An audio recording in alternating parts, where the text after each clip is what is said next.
All right, let's dive into one of the biggest, most human questions of all time, a quest that has obsessed some of the greatest minds in history. Seriously, think about it for a second. What does it actually mean to live a good life? Is it about being happy?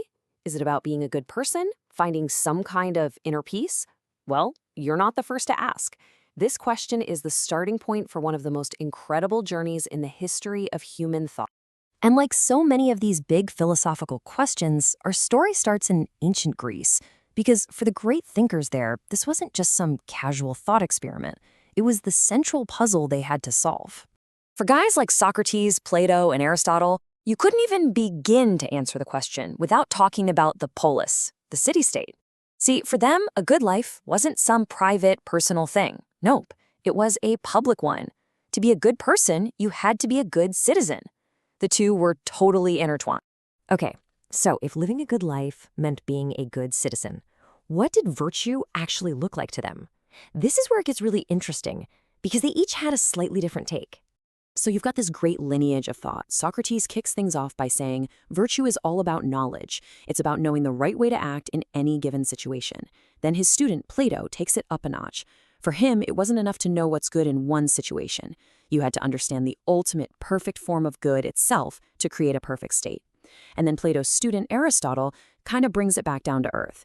He says virtue is all about finding the golden mean, that sweet spot between two extremes. Like courage is the perfect balance between being a reckless fool and a total coward. So, for this whole classical era, the mission was crystal clear. The good life was an outward journey. It was about becoming the best citizen you could be to help build this amazing, rational, and just society. But the world they knew, the very foundation of this entire way of thinking, was about to be completely shattered. Imagine the ground just vanishing from beneath your feet. That's what happened next. The whole world of these proud, independent Greek city-states was about to come to a sudden, violent end. And it all happened so fast. First, the brutal Peloponnesian War left the city-states weak. Then, Philip of Macedon swoops in and conquers them. His son, Alexander the Great, then goes on this unbelievable tear, creating an empire that stretched all the way to India. But just as quickly, Alexander dies, and his massive empire just splinters apart.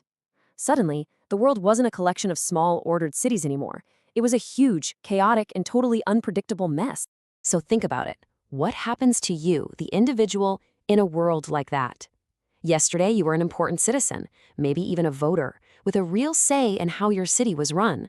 Today, you're just a tiny, insignificant subject in some vast, faceless empire. The old rules just didn't apply anymore. And this is one of the most important shifts in the history of Western thought. The entire focus of philosophy flipped. It turned inward.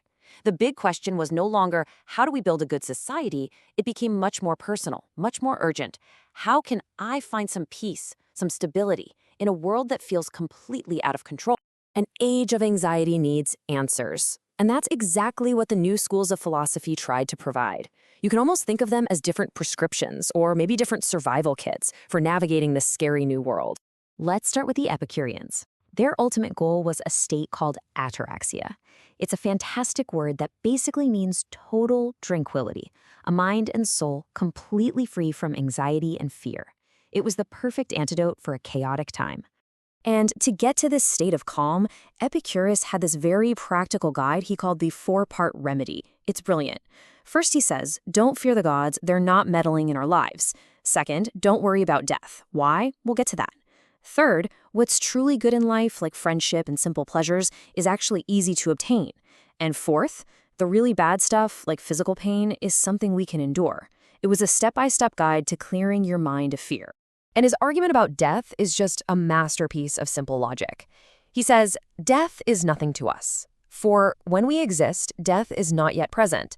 And when death is present, then we do not exist. I mean, think about that. You will never, ever be in the same room as your own death. So why on earth would you waste your precious life worrying about something you literally can't experience? All right, so that's one path. But there was another major school of thought, Stoicism. Now, if the Epicureans tried to achieve peace by carefully avoiding pain and fear, the Stoics took a different route. They aimed to build an unbreakable inner fortress. Their goal was to find peace by accepting what you can't change and living in harmony with the way things are. The Stoic way was all about mental training. It starts with this idea of the logos, that the universe isn't random chaos, but is actually guided by a rational divine logic. So if that's true, the only thing that's truly good or bad is your own character, your virtue. Everything else, money, health, what people think of you, that's all external, and ultimately it's not up to you. The absolute key, the superpower of the Stoic, is to focus only on what you can control: your own thoughts, your judgments, your reactions. It's an ancient version of something we talk about today. You can't control what happens to you, but you can always control how you respond to it. And this really sums up the whole Stoic ideal. The truly wise person finds peace by retreating into themselves. They build a stronghold in their own mind, a place of calm that no storm, no matter how wild it is outside, can ever breach. So we've seen this epic journey, from the bustling town square of Athens all the way into the deepest parts of the human soul. What's the big takeaway for us? When you put them side by side like this, the shift is just massive, isn't it?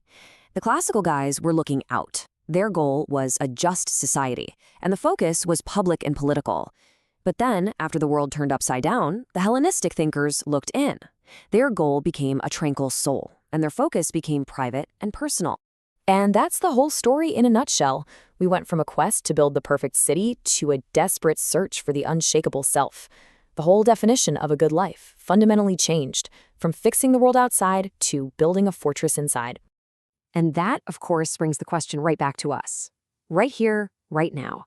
In our own crazy, often chaotic world, which path makes more sense? Is the good life found by trying to change the world around us? Or is it found by cultivating a quiet, resilient inner peace?